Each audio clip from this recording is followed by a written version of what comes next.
नमस्कार, आप सभी का एक बार फिर से अपने YouTube चैनल पर स्वागत करते हैं। आज हमारे साथ एक बार फिर से आचार्य योगाचार्य श्री कृष्णा जी हैं, जिनका हम सभी स्वागत करेंगे। नमस्कार सर। नमस्कार सर, आज हमारा सवाल है आहार को लेकर। बदलते मौसम में आज के समय में बड़ी समस्याएं हो रही हैं। लोगों का पेट खराब हो जा रहा है, कहीं गैस बन रही है, कहीं कोई समस्या है, और उससे और दिक्कतें बढ़ती चली जा रही हैं। कई लोग जो है हॉस्पिटलाइज हो जा रहे हैं इसी में। पेट की समस्या बहुत ज़्यादा बढ़ रही है। सर, आहार के बारे में बताइए। बदलते मौसम में क्या सामान्य दिनों में भी आहार के बारे में थोड़ा बताइए, कैसे लेना चाहिए, क्या क्या खाना चाहिए, किस समय क्या आहार खाने का भी कोई समय है, लेने का भी कोई समय है, इस तरह सारी चीज़ें जो है बताइए हमारे दर्शकों को। अभय जी, आहार हमारे सिर्फ पोषण के लिए नहीं बल्कि आहार हमारी सामाजिक समरसता को भी बढ़ाता है। आहार ही है जो हमारे त्योहारों में एक दूसरे को बांध के रहता है। आहार ही है जो हमें एक दूसरे की संस्कृति से जोड़ता है। आहार ही है जो हमारे शरीर की वृद्धि भी करता है, पोषण भी करता है, और आहार ही है जो हमें खुशी का एहसास भी दिलाता है। तो आहार बहुत महत्वपूर्ण अदा करता है अपना भूमिका जीवन में। अब बदलते मौसम में हमारी भारतीय संस्कृति में हर महीने के लिए आहार बताया गया है। हर समय, सुबह शाम दोपहर, कब क्या खाना चाहिए ये वर्णित है आयुर्वेद में। जैसे कि सुबह रस की जितनी भी चीजें हैं उनको सुबह लेना चाहिए। जैसे जूस है, रस है, ये सुबह के समय बहुत फायदेमंद होता है। दोपहर में छाछ लेना चाहिए। छाछ है, कहीं कुछ लोग मट्ठा उसे बोलते हैं, तो छाछ मट्ठा वो आपको दोपहर में लेना चाहिए। शाम के समय आपको दुग्ध लेना चाहिए। तो इस तरह से आहार का संतुलन बनाया जा सकता है। अब बरसात का समय चल रहा है। इस समय बरसात के समय में ज्यादातर पित्त की समस्या होती है। वात की और पित्त की, कफ की समस्या कम रहती है अपेक्षाकृत। पित्त बनता है अग्नि और जल से। तो ऐसी वस्तुएं जिनमें जल की मात्रा बहुत अधिक है और अग्नि की मात्रा बहुत अधिक है, वो अगर आप खाएंगे तो आपका पाचन तंत्र गड़बड़ा जाएगा। अच्छा। जल की मात्रा दो तरीके से, जैसे आप सब्जियों में कहें कि जल बहुत ज्यादा है तो ना खाएं सब्जियां, ऐसा नहीं है। जल तो आप लेते ही हैं बनाने में भोजन। अब देखना आपको यह है कि अग्नि तत्व को कौन बढ़ा रहा है। जैसे मसालेदार सब्जियां खाएंगे, मसालेदार वस्तुएं खाएंगे तो वो अग्नि का परिचायक है। और पानी पिएंगे, वो जल और अग्नि मिलकर पित्त बना देंगे। तो सर, इस समय जल वाली वस्तुएं, सब्जी, ये सब कम खाना चाहिए। नहीं, सब्जियां जरूर खाना चाहिए, तो लेकिन खीरा है, खीरा में कहा जाता है कि काफी हद तक परसेंटेज पानी होता है इसमें। देखिए, जल को मैंने नहीं मना किया, मैंने कहा अग्नि और जल का सम्मिश्रण नहीं होना चाहिए। अच्छा अच्छा। जैसे तली भुनी चीजें खाएंगे तो उसमें जल का भी है और अग्नि का भी है। जी। आपको क्या खाना चाहिए? भोजन करने से 45 मिनट पूर्व 4 फल ले लीजिए आप।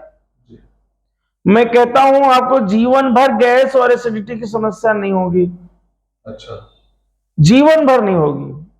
क्या ले लीजिए? 2 टुकड़े पपीते के ले लीजिए, जी। 2 टुकड़े आप केला के ले लीजिए, या 2 केला ले लीजिए अपने आहार की खुराक के अनुसार। 1 अनार के दाने ले लीजिए, और अगर आप चाहते हैं तो उसमें थोड़ा सा सेब ले लीजिए।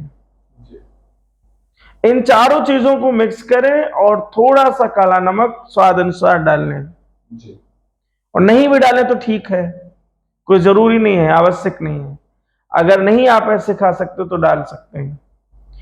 और ये आप 45 मिनट पूर्व 1 कटोरी 2 कटोरी ले लेंगे तो होगा क्या इससे, एक तो आपकी भूख कम हो जाएगी, आधी रह जाएगी, और दूसरा सबसे बड़ा फायदा यह है कि आपके शरीर में, मैंने कहा एसिड और अल्कलाइन दो चीजें बनती हैं, पाचन तंत्र से संबंधित हैं, दोनों की आवश्यकता होती है, ऐसा नहीं है कि नहीं होती है। पित्त की अपनी भी भूमिका है, लेकिन अधिक पित्त नुकसानदायक है। तो पित्त का मौसम चल रहा है तो आप अल्कलाइन को पैदा करें। अल्कलाइन, ये फल आपके अल्कलाइन को जबरदस्त तरीके से पैदा कर देंगे, क्षारीय होते हैं जी। तो जब उसके बाद भोजन करेंगे तो आपके पास अल्कलाइन की मात्रा बढ़ी होगी और अम्ल की मात्रा कम होगी, क्षारीय मात्रा ज्यादा होगी, और अम्ल ना होने के कारण आपका पित्त माइनस हो जाएगा। तो सर इसका सार ये है कि अग्नि वाली चीजें जो है जैसे तेल मसाला, हाँ, तेल मसालेदार वस्तुओं को समाप्त करना चाहिए, उसकी जगह पे हरी पत्तेदार सब्जियां खाएं। और सबसे जरूरी जो है मैंने बताया, ये आजकल रात में हमने देखा 10-10 बजे भोजन कर रहे हैं लोग। अरे क्या, ये क्या आपने बना रखा है, जीवन को नरक बना रखा है। 10 बजे भोजन, 11 बजे भोजन करने का कोई समय है? ये हमारी भारतीय संस्कृति की पद्धति रही है क्या? इस तरह से भोजन नहीं करना चाहिए। मैं विनम्रता पूर्वक कहना चाहता हूं कि सूर्यास्त के बाद भोजन करने की आवश्यकता नहीं होती आपको। सर अगर सूर्यास्त के बाद कई बार ऐसा होता है लोगों को भूख लगती है, हाँ स्वाभाविक है, ज्यादा फूडी है हमारी तरह, तो सूर्यास्त के बाद भी भूख लग रही, तो उस कंडीशन में क्या करें? भूखे तो ना नहीं रहा जा सकता। नहीं, उसके विकल्प हैं। अगर मान लो सूर्यास्त के बाद किसी को भूख लग रही है जी, 1 कप दूध ले लीजिए और 1 कप दूध के साथ 20 से 30 ग्राम, 50 ग्राम तो बहुत हो गया, 20 ग्राम मखाने ले लीजिए, भुनी देसी घी में भुनवा लीजिए। मखाना सुपर फूड है, आपकी हड्डियां मजबूत करेगा, आपके मसूड़े मजबूत करेगा, आपके दांत मजबूत करेगा, आपकी भूख को मिटाएगा। और 1 कप दूध और मखाने के साथ मैं मानता हूं कि आपकी भूख भी समाप्त हो जाएगी और पेट में कितना गया, पेट भी खाली रहेगा जी। जब रात में आपका पेट खाली रहता है तो सारी एनर्जी जब जो लोग भोजन कर लेते हैं उसी को पचाने में लगती है। तो आपके शरीर में जो टूट फूट हुई, जो कोशिका स्तर पे क्षति हुई, उसको आप कैसे मैनेज करेंगे?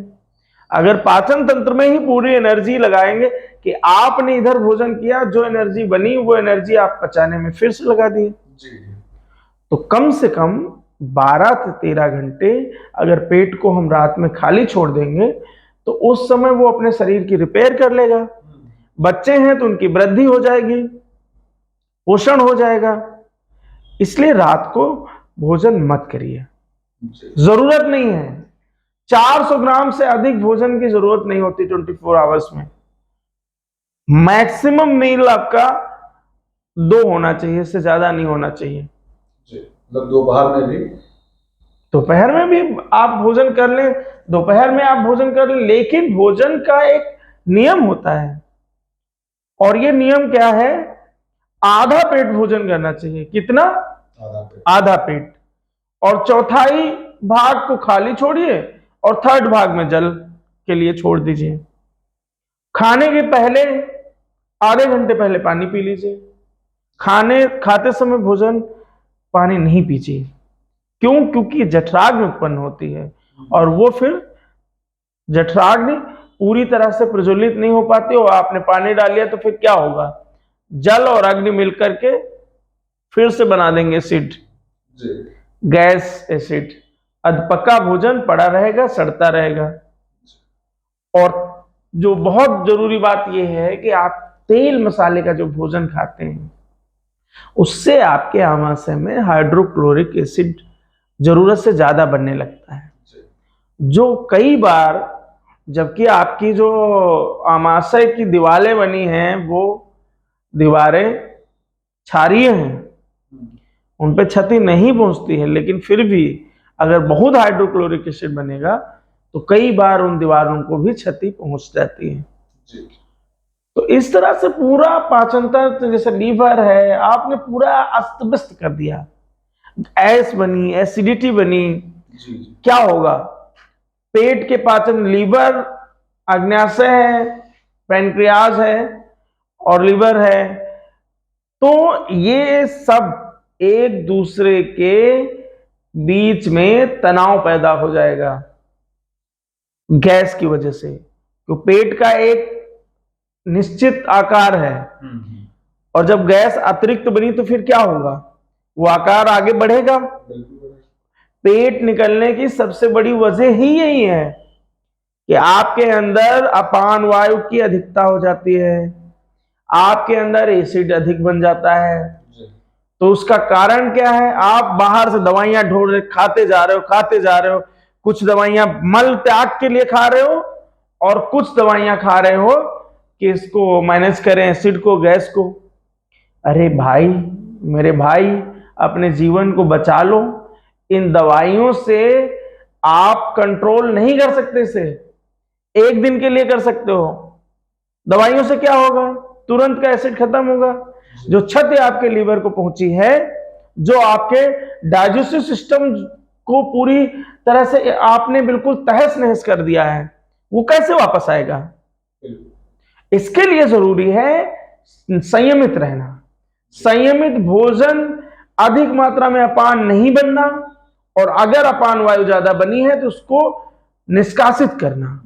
इस तरह से आप अगर करेंगे, इन उपायों को करेंगे, तो पेट की समस्या कोई बहुत बड़ी समस्या थोड़ी ना है। एक जो सबसे जरूरी बात बता रहा हूं, इस पूरे वीडियो का सार है इसमें, वो ये है कि किसी भी स्थिति में आप अगर अपने डाइजेस्टिव सिस्टम को नहीं मैनेज कर पाए तो आप निश्चित मान लो कि आप अपने जीवन को नष्ट कर रहे हो। आने वाले समय में उसके बहुत दुष्प्रभाव होंगे। आपका पूरा जीवन ही क्षतिग्रस्त हो जाएगा, क्योंकि 50 से 60% रोग आपके डाइजेस्टिव सिस्टम की वजह से होते हैं। 500 प्रकार का काम करता है आपका लीवर। इसलिए मेरे भाई, मैं फिर से निवेदन करता हूं कि दवाइयों से दूर रहने के लिए आप अपने संयम से और अपने भोजन पर बिल्कुल नियंत्रण रखिए। स्वाद के लिए भोजन मत करें, पोषण के लिए भोजन करें, अन्यथा नर्क बन जाएगा जीवन। बहुत बहुत धन्यवाद सर। धन्यवाद।